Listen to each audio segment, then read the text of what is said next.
Hi friends, welcome back to my channel. तो आज की रेसिपी है साउथ से, जिसका नाम है रसम। ये रसम इतना ज़्यादा टेस्टी और चटपटा बनकर रेडी हुआ था कि आप इसे खाते ही रह जाएंगे। तो एक बार बनाकर ज़रूर ट्राई करिए, आपको बहुत पसंद आएगा। इसके साथ ही यहाँ पर मैंने रसम पाउडर भी बनाकर रेडी किया है, तो एक बार बनाकर आप भी ज़रूर ट्राई करिए। तो इसके लिए हम पैन में ले लेंगे तुअर दाल। इसमें हम डाल देंगे 5 से 6 टमाटर, पानी, और इसे ढककर हम पकने के लिए छोड़ देंगे। जब तक ये पक रहा है हम रसम पाउडर बनाकर रेडी कर लेंगे। रसम पाउडर बनाने के लिए पैन में हम ले लेंगे तेल। इसे गरम करके इसमें हम डाल देंगे चना दाल, धनिए के बीज जिसे मैं रिकॉर्ड करना भूल गई, काली मिर्च, मेथी दाना, करी पत्ता, कश्मीरी लाल मिर्च, और इसे हम 1.5 से 2 मिनट के लिए रोस्ट कर लेंगे और इसका एक फाइन पाउडर बना लेंगे। अगर आपके पास ऑलरेडी रसम पाउडर है तो इस स्टेज को आप स्किप कर सकते हैं।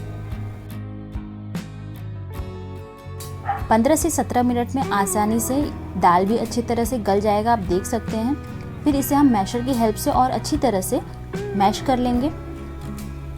तो यहाँ आप देख सकते हैं कि मैंने यहाँ पर मैश करके रेडी कर लिया है दाल को, एकदम परफेक्टली रेडी हो चुका है। तो अब हम एक कढ़ाई ले लेंगे और इसमें हम डाल देंगे 2 बड़े चम्मच तेल, और इसे गर्म करके इसमें हम डाल देंगे बारीक कटा हुआ लहसुन, राई के दाने, कड़ी पत्ता, और इसे हम 30 सेकंड के लिए सौते कर लेंगे। अब हम इसमें डाल देंगे रेडी किया हुआ तुअर दाल। इसके साथ ही इसमें हम डाल देंगे नमक स्वाद के अनुसार, आधा छोटा चम्मच डाल देंगे हल्दी पाउडर, और थोड़े से हम इमली के पल्प डाल देंगे। आप चाहें तो इसमें थोड़ा सा गुड़ भी डाल सकते हैं अगर आपको मीठा पसंद है तो। और इसमें हम पानी डाल देंगे। तो जिस पैन में मैंने दाल को कुक किया था उसी से मैंने 3 कप पानी डाल दिया है, और इसे अच्छी तरह से मिक्स कर देंगे।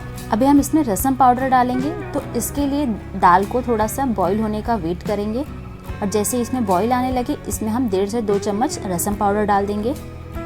इसके साथ ही इसमें हम डाल देंगे बारीक कटा हुआ हरा धनिया, और फिर से इसे मिक्स करके हम 4 से 5 मिनट के लिए मीडियम टू लो फ्लेम पर पकने के लिए छोड़ देंगे। इतने देर में ये अच्छी तरह से पककर रेडी हो जाएगा। तो यहाँ 5 मिनट बाद हमारा रसम बनकर रेडी हो चुका है। हम गैस का फ्लेम ऑफ करके इसे गर्मा गर्म सर्व कर देंगे। तो यहाँ मैं इसे राइस के साथ सर्व कर रही हूँ, आप इसे चपाती के साथ भी ट्राई कर सकते हैं, उसके साथ भी ये बहुत ही स्वाद का लगता है। अगर आपको मेरी रेसिपीज पसंद आती है तो इसे लाइक करिए, शेयर करिए, और मेरे चैनल को सब्सक्राइब करके बेल आइकन दबा दीजिए, ताकि जो नेक्स्ट रेसिपी आए उसकी नोटिफिकेशन आपको मिलती रहे।